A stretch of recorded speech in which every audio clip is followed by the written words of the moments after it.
I know what you're thinking. What the heck is he wearing? Is that a pink belt? The answer is yes. And don't worry, I'll explain exactly why I'm wearing it. And more importantly, why it matters to social media and to you. But first, allow me to just quickly introduce myself for those who don't know. My name's Jesse, and I'm a professional karate nerd, which basically means that every day from the moment I wake up to the moment I go to bed, all I do is karate. I practice, teach, learn, read, write, travel, compete, and much more. It's been my way of life for as long as I can remember. And it's been my full-time profession ever since I started understanding social media. And today, for the very first time, I'm going to reveal 3 secrets that I've discovered about social media marketing for martial arts school owners. Whether you want to attract new students, keep old ones, or just build a vibrant online community of raving fans. Because social media can do all of that if you just use it right. Now, if you're already using social media, I'm hoping that I can help you take it to the next level. From bad to good, or from good to great. And if you're not using social media, I'm hoping that I can help remove any doubt or hesitation in your mind regarding the incredible power of social media for martial artists. I'm living proof. See, my story starts in the dojo. Growing up, my parents operated a karate school where me and my brother Oliver spent most of our days kicking each other's butts. My parents were immigrants, and martial arts was their way of integrating with the local community. That explains why English is my third language, so please excuse me if I stumble on some words. But my parents were not professional martial artists. They didn't do martial arts to make money. They made money to do martial arts. My mom worked at the hospital, and my dad was a security guard. The martial arts was their passion. And this philosophy shaped my own outlook on the martial arts. You make a living by what you get. You make a life by what you give. That being said, everyone needs food on the table. So to help pay the dojo bills, we would invite other local martial artists to come teach at the academy. We had kickboxing, Thai boxing, Brazilian jiu-jitsu, taekwondo, capoeira, kung fu, you name it. And this provided me with an early exposure to a wide variety of martial arts, which gave me a deep sense of respect for how we're all connected. See, today I view the martial arts as this big mountain, and there are many paths that lead to the top, right? One path is called karate. Another path is called MMA, judo, aikido, and so on. Now, when you're standing at the foot of the mountain as a beginner, these different paths look very distant from each other. But of course, the higher you climb on that mountain, the closer the paths get to each other. Until ultimately, at the very top, there is only one moon to be seen for those who achieve the summit. Now, the obvious question here for any martial artist is, how do you reach the top?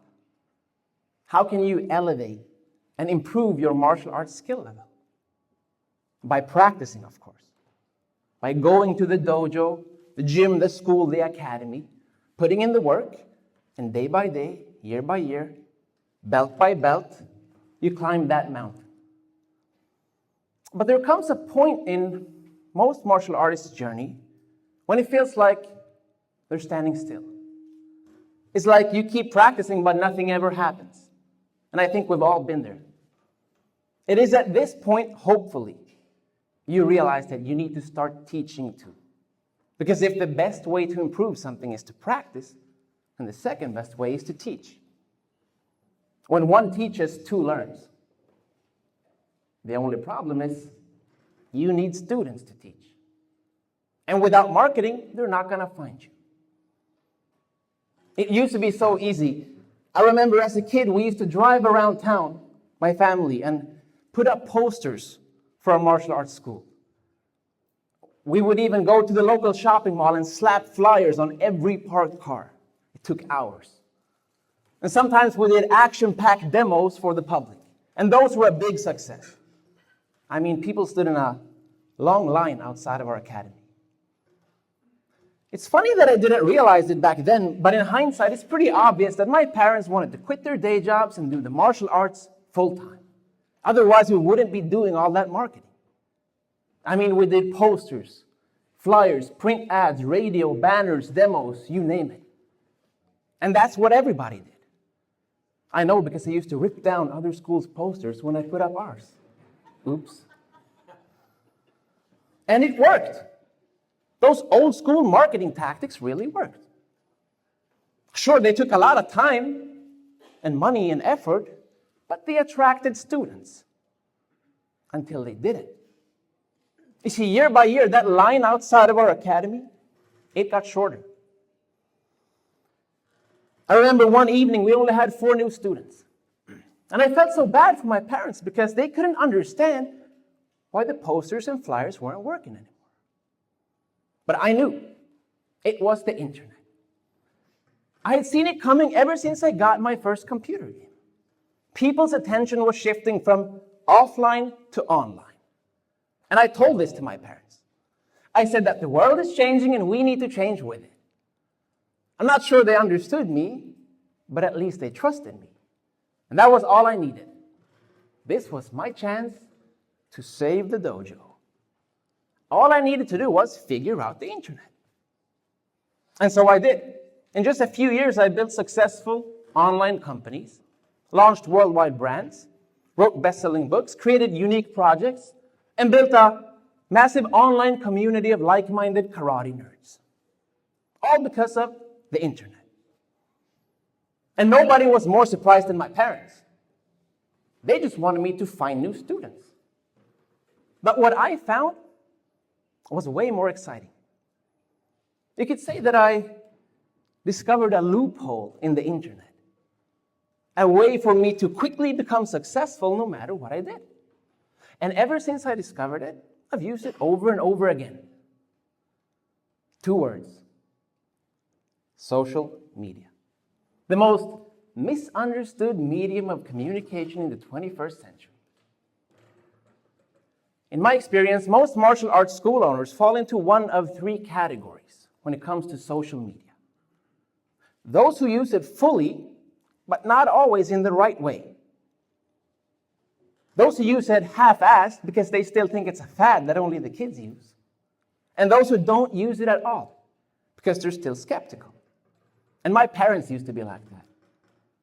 Until they saw that line outside of our school grow back.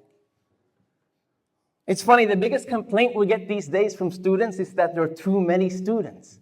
It's a good problem. Needless to say, my parents quit their day jobs a long time ago.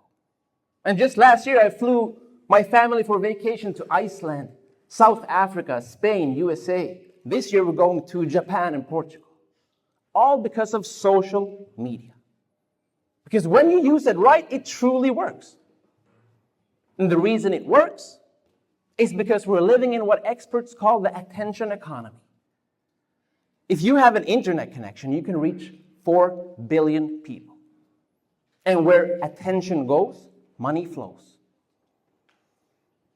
Perhaps the coolest thing about social media is that you can use it for basically anything. Whether you have a martial arts school, product, service, business, brand, it doesn't matter. It's like a car. Once you know how to drive it, you can go anywhere. For example, I once decided to write a book. It became an overnight #1 Amazon bestseller. Why? Social media. I decided to start an online discussion group for karate nerds like me. In one day, it had 10,000 members, and then 20,000. Why? Social media.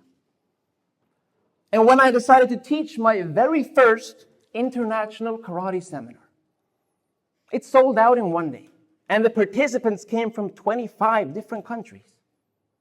Why? Social media. And that's actually where the belt comes from. Don't worry, I'll explain it soon.